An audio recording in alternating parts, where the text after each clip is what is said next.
meus queridos, tudo bem com vocês?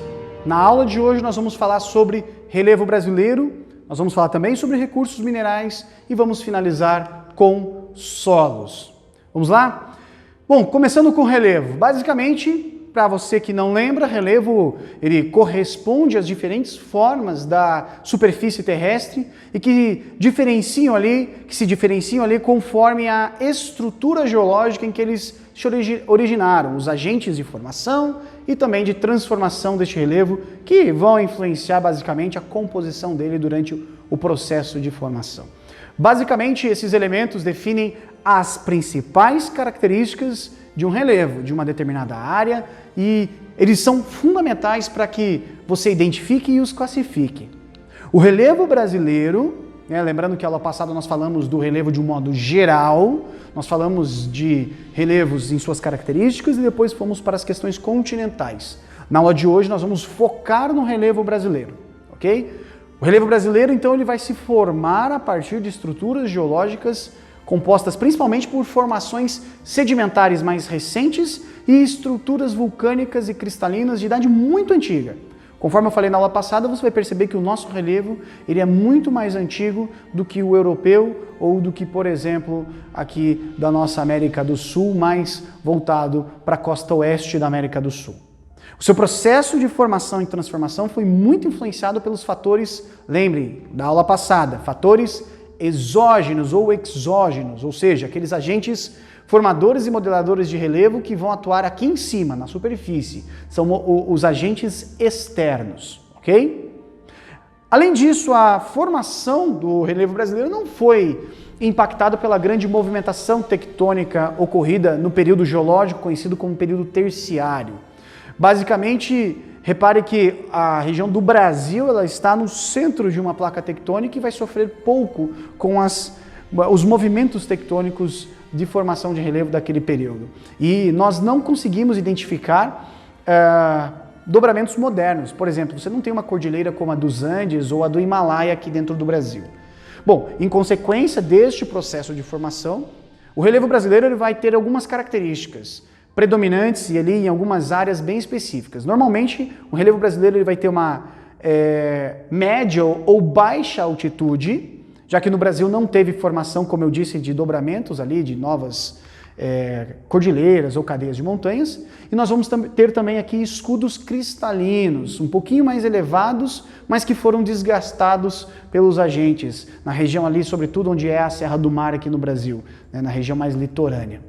Ao longo da evolução dos estudos geográficos sobre o Brasil, o território brasileiro, o relevo do Brasil apresentou então algumas classificações que vão levar ali em consideração alguns fatores e qual era a tecnologia na época disponível para se fazer esse estudo. Óbvio, não esqueçam disso, que esses estudos dependem muito da tecnologia implementada. A classificação mais antiga do relevo brasileiro, aquela foi proposta por um autor chamado de Haroldo de Azevedo. Isso foi feito na época da Segunda Guerra, em 1940, e ele vai dividir o relevo brasileiro de acordo com o seu perfil topográfico.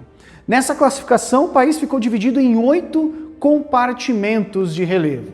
4 planaltos com altitudes ali superiores a 200 metros, lembre-se que a altitude é sempre em relação ao nível do mar, e que vão ocupar aí, 59%, 60% do território brasileiro. A outra divisão, a outra parte, são as 4 planícies com áreas de altitudes de até 200. Então você tem acima de 200 e até 200 metros de altitude, que vão corresponder aos outros 41% do nosso território. Então, repare que foram 2 classes com 4 subdivisões cada uma. Na década de 70, outro geógrafo importante, Aziz Nassib Absaber, este cara vai publicar uma nova classificação de relevo e vai mudar um pouco essa estrutura. Ele vai ter, então, uma maior proximidade do que se entende hoje, com a geomorfologia atual. Ele vai dividir o relevo a partir da formação e algumas características. Absaber, então, ele vai dividir o Brasil em 10 partes, sendo 7 planaltos e 3 planícies. Atualmente, a classificação de relevo que é mais aceita na geografia é a proposta por Jurandir Ross.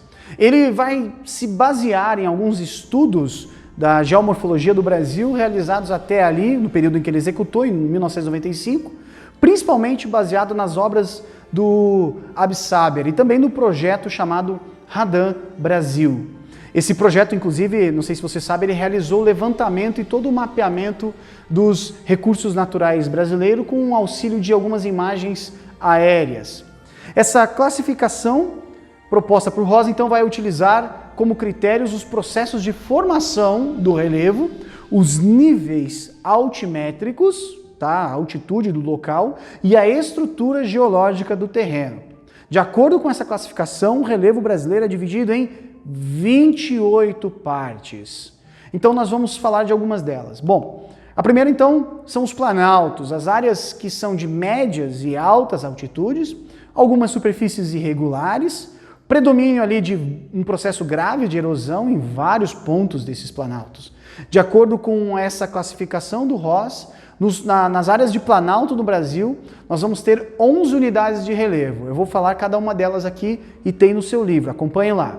Primeiro é o Planalto da Amazônia Oriental, segundo o Planalto da Amazônia Ocidental, Planalto e Chapadas da Bacia do Rio Parnaíba, Planalto e Chapadas da Bacia do Rio Paraná, os Planaltos Residuais Norte-Amazônicos, nós temos também Planaltos Residuais Sul-Amazônicos, Planaltos e Chapadas dos Parecis, Planalto da Borborema, este que você estudou lá no 7º ano, e você deve lembrar, quando nós vimos a região Nordeste, é o planalto que promove a barreira da entrada de umidade do mar, criando então ali a seca no Nordeste.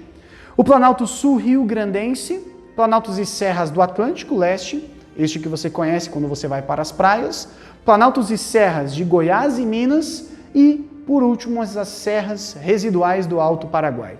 Não se assuste, não se preocupe com todos esses nomes. Eu falei aqui agora, tenho a minha cola, você precisa ter também a análise desses locais via livro, mas você não precisa de imediato fazer o famoso decoreba de todos estes nomes, ok? Você precisa saber que existem essa classificação Planalto possui 11 tipos de planalto e você precisa aprender a identificar onde eles estão no nosso mapa. Isso vai facilitar muito os seus estudos.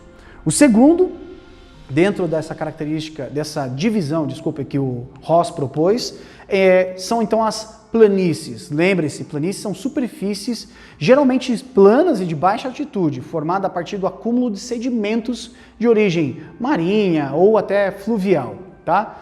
Segundo essa classificação, o nosso país, o Brasil, possui 6 áreas de planície.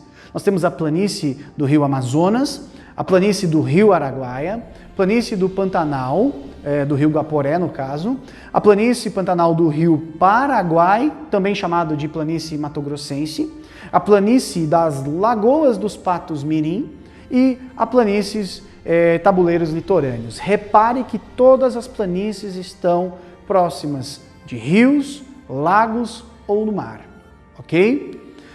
No Brasil nós temos também as depressões, que são áreas formadas a partir de processos de erosão, naquelas áreas de contato ali com as bacias sedimentares, que é aquele material menos resistente. Não sei se você sabe, os sedimentos, que são os restos da decomposição do relevo, vamos chamar assim, causados por agentes externos, eles se acumulam em lugares. Isso são bacias sedimentares. Lembre-se disso, está na aula passada, no vídeo da aula passada.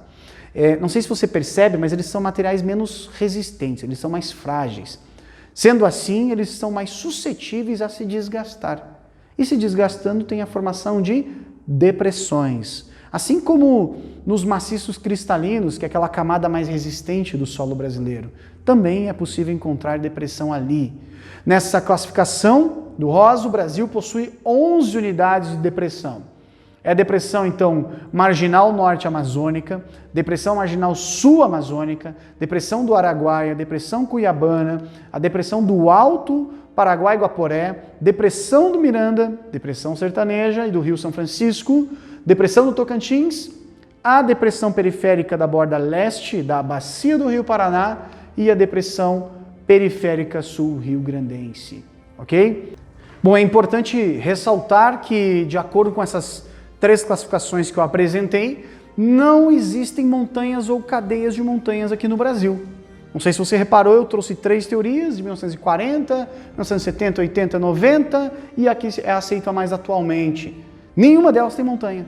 Nenhuma delas tem cadeias de montanhas. Isso porque, como não houve formação, como lá no começo eu citei, a formação de dobramentos modernos, que são aqueles dobramentos causados pelo movimento das placas tectônicas, nós temos então no Brasil somente os chamados picos. Nós não temos grandes montanhas. Os picos mais elevados do território brasileiro, que é o Pico da Neblina, Pico 31 de Março, Pico da Bandeira, eles não teriam se originado desse tipo de estrutura geológica. Então você não teria esses picos a partir dos dobramentos. Então nós não podemos classificar eles como montanhas. Dito tudo isso sobre o relevo brasileiro, vamos falar o que esse relevo pode nos proporcionar. Vamos falar de recursos minerais. Bom, lembrando, o que são recursos minerais? De um modo geral, recursos minerais são substâncias naturais inorgânicas que foram descobertas a partir do século XVII, quando os colonizadores encontraram, por exemplo, o ouro em Minas Gerais. Os recursos minerais podem ser metálicos, sei lá, vamos lá, ferro, alumínio, manganês, magnésio, cobre, mercúrio, chumbo, estanho, ouro, prata, urânio, enfim, vários, né? Podem ser também não metálicos, como cloreto de sódio, enxofre, fosfatos, nitratos, areia, argila, cascalho, amianto, água, petróleo, carvão mineral, ok? As indústrias que transformam o mineral, eles vão ocupar um papel muito importante na nossa economia. O ferro, por exemplo, é o principal minério em se tratando de exportação. O Brasil é um dos maiores exportadores de ferro do mundo e ele perde no Brasil somente para exportação de soja, que é o nosso principal centro de exportação, questão econômica do Brasil, a soja. O ferro vem logo em seguida. Apesar de ser um importante auxílio na economia brasileira, a exploração mineral causa um grande risco ambiental, não se esqueça. Não só ambiental, social também. Por quê? Porque o resultado basicamente é desmatamento, destruição, contaminação de ecossistemas, agressão às sociedades nativas, ribeirinhas, locais, com invasões, disputas de terra, terras particulares que estão sendo ampliadas ilegalmente, exploração do trabalho e etc. Falando em Brasil, vamos detalhar um pouquinho sobre os minerais brasileiros. Lembra que eu falei que o Brasil tem muito recurso? Bom, basicamente é o seguinte, o Brasil é muito privilegiado, tá? A disponibilidade de recursos minerais aqui é gigante. Vamos ver alguns motivos. Bom, o Brasil é gigante territorialmente. A localização geográfica do Brasil, a sua formação geológica, tudo isso vai criar condições para que o país tenha uma oferta gigantesca desses minerais que eu citei aí em cima. Mas você lembra a diferença de mineral e minério? Tá, eu vou te ajudar aqui. Mineral é uma substância homogênea de composição inorgânica e quimicamente definida, que surge naturalmente ali na crosta terrestre, ok? Minérios nada mais são do que os minerais de grande valor comercial. Citei alguns exemplos, vamos lá, hematita, magnetita e pirita, que são os minérios de ferro. Nós temos também a bauxita, minério de alumínio, e nós temos a cassiterita, que é o minério de estanho. Reparou na diferença? Bom, a mineração, como eu falei agora há pouco, tem uma posição gigante na nossa economia, tá? E o Brasil tem reservas desses minerais, assim, assustadoras, que ocupam um papel de destaque até a níveis internacionais, como, por exemplo, nióbio, o ferro, que eu falei já pela terceira vez, outros manganês, bauxita. Vamos ver alguns recursos minerais que o Brasil tem e se destacam. Por exemplo, o nióbio. O nióbio é um mineral que nós temos em abundância. O Brasil tem 90% da reserva mundial deste mineral. O país também tem mais da metade das reservas mundiais, por exemplo, de barita e grafita natural. Nós temos minérios de níquel, por exemplo, estanho e ferro, que eu já falei. Nós temos uma participação significativa desses minérios de níquel que eu acabei de citar em relação às reservas do mundo. É verdade que o Brasil se destaca no cenário mundial também no que diz respeito às reservas de exploração de combustíveis fósseis, como o petróleo. No entanto, o petróleo, assim como o gás natural, o carvão mineral e o xisto betuminoso, eles são recursos de origem orgânica, com uma estrutura química e processo de formação muito diferente dos minerais que eu acabei de falar, tá? Neste momento nós temos que nos ater aos recursos minerais do Brasil de origem inorgânica, beleza? Então os minerais metálicos que eu falei, ferro, ouro, estanho, manganês, e os não metálicos como calcário, fosfato, talco, caulim, ok? Em relação ao mercado mundial, eu vou trazer uma lista dos minerais que são os mais representativos aqui dentro do Brasil. Bom, vamos lá. O maior produtor mundial de nióbio é o Brasil, então o nióbio está no topo da lista, ferro que eu já falei, alumínio, amianto, é o mesmo material que tinha nas suas antigas telhas Eternit, etc., ou nas antigas caixas d'água, a bentonita, a vermicuta, grafita natural, o talco. Bom, seja por não possuir grandes jazidas ou por não ter exploração, ter produção insuficiente para atender a demanda do mercado interno, o Brasil possui também carências, tá? Ou até dependência de outros países de alguns minerais. Por exemplo, o carvão metalúrgico, o fosfato, potássio, enxofre, chumbo, fluorita, tungstênio, prata. Então esses são minerais que deixam a desejar aqui nas nossas reservas e nós temos que trazer de fora. Nos estados brasileiros que produzem a maior quantidade de minério, os maiores produtores de minério, lembrando que eu estou falando em toneladas, nós temos então uma listinha aqui que eu vou apresentar para vocês. Os top 7, ok? Primeiro Minas Gerais, segundo Pará, terceiro Goiás, quarto São Paulo, quinto Bahia, sexto Mato Grosso e sétimo Sergipe. Embora o Brasil possua uma expressiva variedade e quantidade de recursos minerais, o aproveitamento destes minerais sofre prejuízo, principalmente em algumas regiões, em função da escassez de tecnologia para exploração, enfim. O Brasil ainda é carente em alguns lugares, e a exploração rudimentar, mais simples, deixa então aqueles locais com uma capacidade muito aquém, muito a desejar do que ele pode proporcionar. Alguns garimpos irregulares, algumas situações muito ultrapassadas, ok? Poderia ser melhor. O desenvolvimento tecnológico em algumas áreas, voltado então à indústria de mineração, tanto para exploração quanto para a utilização, faz com que esses recursos sejam vendidos para o mercado internacional a preços ridículos, muito baixos. É muito comum também a presença de empresas de fora, estrangeiras, atuando aqui dentro na mineração brasileira. A Vale, a dona daquelas barragens que arrebentou aí pelo Brasil afora há pouco tempo, era uma antiga empresa brasileira, ela foi privatizada, ela foi vendida em 1997, ela é uma gigante da mineração e ela atua em várias atividades, várias vertentes mineradoras ali, mundo afora, na área, sobretudo, de mineração e também na área industrial. Bom, por fim, vamos falar do último assunto da aula de hoje, vamos falar de solos.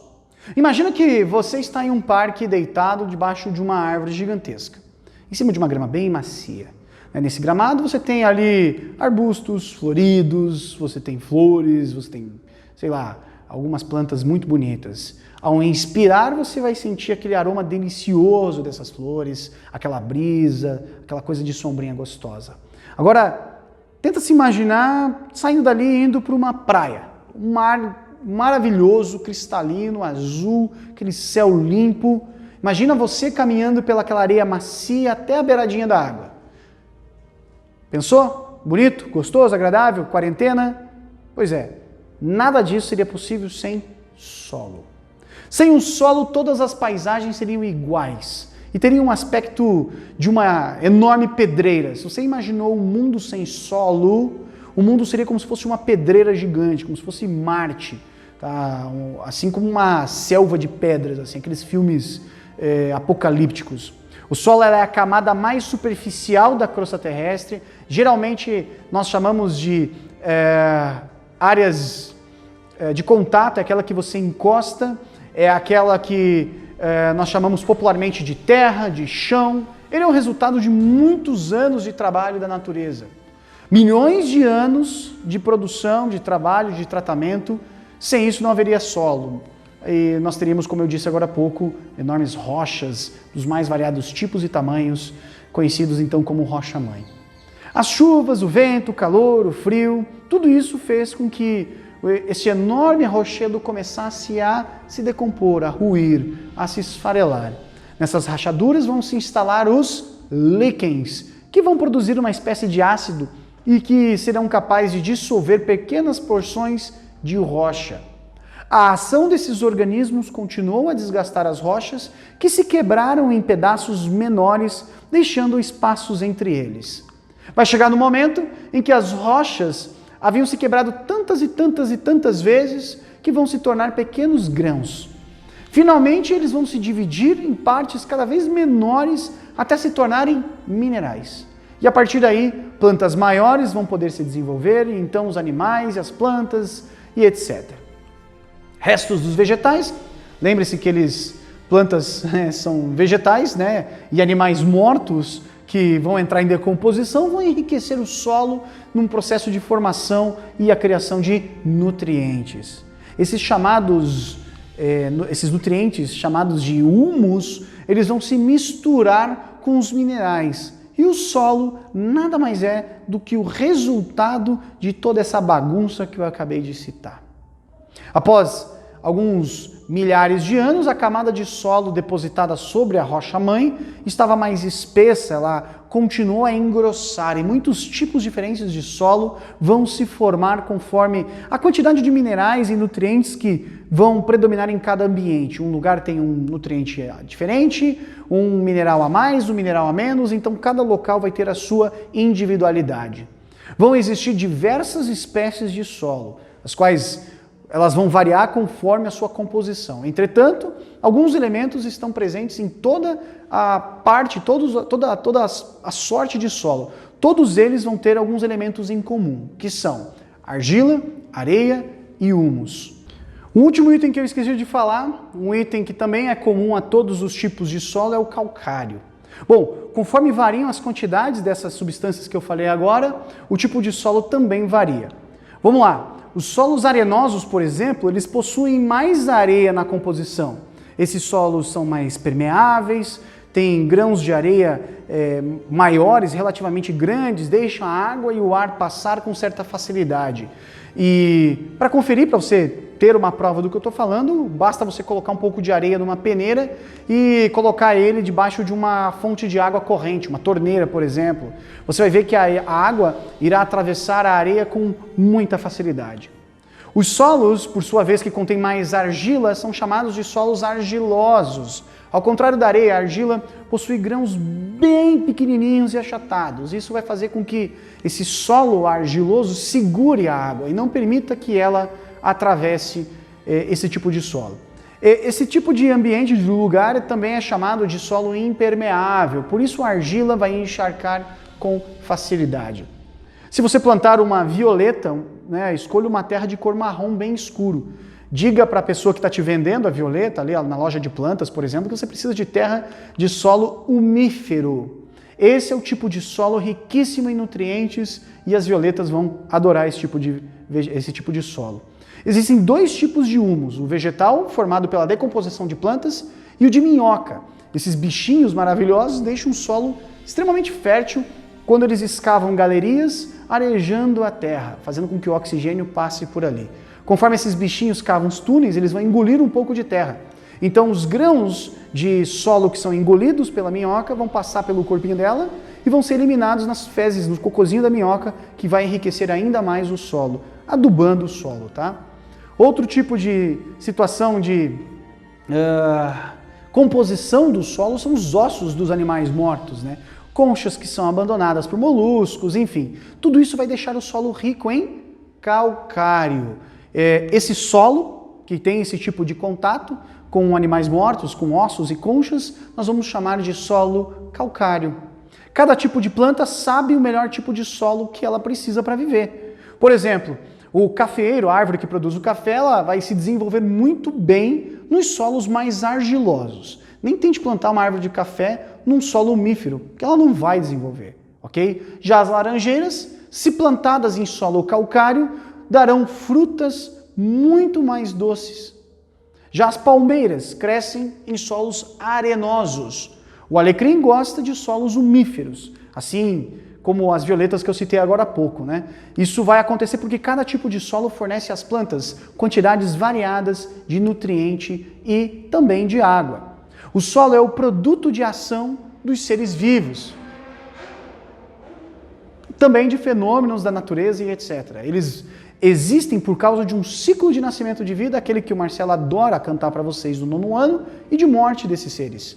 O ser humano ele vai utilizar o solo como base de construção de casas, ruas, avenidas, etc., meio que desrespeitando cada tipo de solo. Mas ele vai precisar aprender, precisar estudar, precisar conhecer os tipos de solo de acordo com aquilo que ele quer plantar, cultivar, sobreviver dentro da agricultura, por exemplo. Por fim, outra situação que envolve o solo é o lixo que nós produzimos. O lixo que é jogado, enterrado no solo, que causa aquela poluição que você tanto já viu aqui na escola. A contaminação do solo vai trazer doenças como verminoses, né, causadas por vermes, intoxicação por o próprio ser humano, enfim. Tenta não jogar lixo no chão, procure saber como reciclar, liga no 56 da prefeitura para você saber qual é o dia que passa o lixo reciclável, o lixo orgânico. Um solo sujo ele também impede o crescimento de plantas, vai fazer com que os animais adoeçam e a quantidade de alimento a ser produzida vai ser menor. Pense com certo carinho como utilizar esse recurso. Para fechar, quero que você abra no livro na página 141. Você tem a síntese do conteúdo que nós trabalhamos neste capítulo. Vou ajudar você rapidamente, então, a responder essa sequência, esse esquema de conceito dentro da dinâmica terrestre que nós estudamos. Então, você tem o título, Dinâmica Terrestre. Logo em seguida, você tem sobre a formação da Terra. E aí, logo em seguida, você tem a dinâmica, os agentes e as formas de relevo com suas variações. Vamos começar pela dinâmica terrestre. Primeira coisa aqui, você precisa lembrar daquela aula, primeira, semana 1, que eu falei sobre a formação, o trabalho, a atuação da crosta terrestre. E aqui você tem como elementos de dinâmica terrestre os terremotos, os vulcões e o tectonismo, que vai gerar diferentes recursos minerais. Aqui embaixo, repare a flecha. Eles vão gerar recursos metálicos, não metálicos, vão gerar também fósseis. Tudo isso dentro da questão que eu acabei de ensinar para vocês, proporcionando uma qualidade de vida para o ser humano. Afinal de contas, a Terra vai ter seus recursos ali para que o homem utilize. Na dinâmica terrestre, nós temos os agentes internos, que eu citei aqui agora, que são, por exemplo, terremoto, vulcão e tectonismo, e nós temos os agentes externos, os agentes exógenos. Aí você precisa pontuar os elementos que fazem com que a Terra também sofra modificação, que também tenha transformação. Você tem os intemperismos, a chuva, o sol, o vento e etc. Você tem os agentes químicos, você tem os agentes físicos, os agentes biológicos, você tem a erosão, tudo isso dentro dos agentes exógenos. Nos agentes exógenos também você tem os fatores que contribuem para a formação do solo, conteúdo este que eu acabei de passar para vocês. Então vocês perceberam que o clima forma o solo, que organismos de modo geral, vegetais ou animais formam o solo. Você vai ter então o relevo contribuindo para a formação de um solo, ou o material de origem deste relevo, e você vai ter o principal elemento, tempo. O tempo é o principal elemento que contribui para a formação de um solo, visto que quanto mais tempo, maiores serão as ações dos agentes exógenos sobre o solo, e por sua vez, maior será a transformação, a modificação química e física daquele local.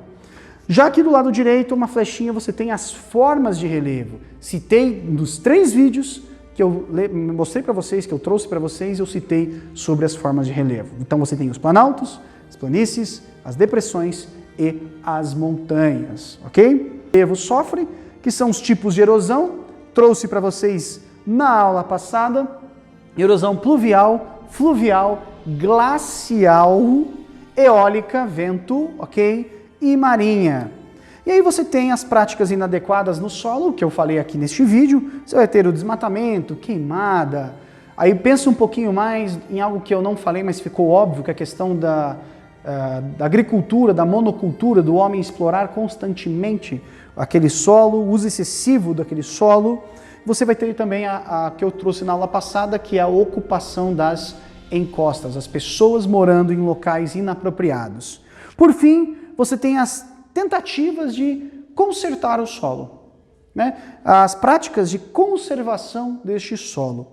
Aqui você tem algumas que eu não toquei no assunto, mas se você voltar no livro, você vai perceber que para você manter o solo de modo vivo, funcional, de modo orgânico, de modo natural, você precisa trabalhar, por exemplo, com curvas de nível, que é ocupar em regiões diferentes e níveis diferentes, sem fazer a destruição completa de uma encosta, terraceamento, você vai ter o plantio direto, você vai ter o reflorestamento, cultivo de árvores, rotação de cultura, aquilo que nós já vimos lá no 7º ano, quando o homem alterna o tipo de cultura de um local.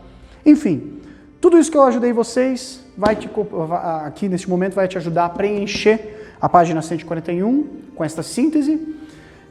Vai te gerar algumas pequenas dúvidas, volta no livro, faz uma conexão das videoaulas que nós tivemos sobre esses assuntos, conecta com esses temas e aí vai ficar mais claro. Qualquer dúvida, deixa no PDA, estamos aí para te ajudar, beleza?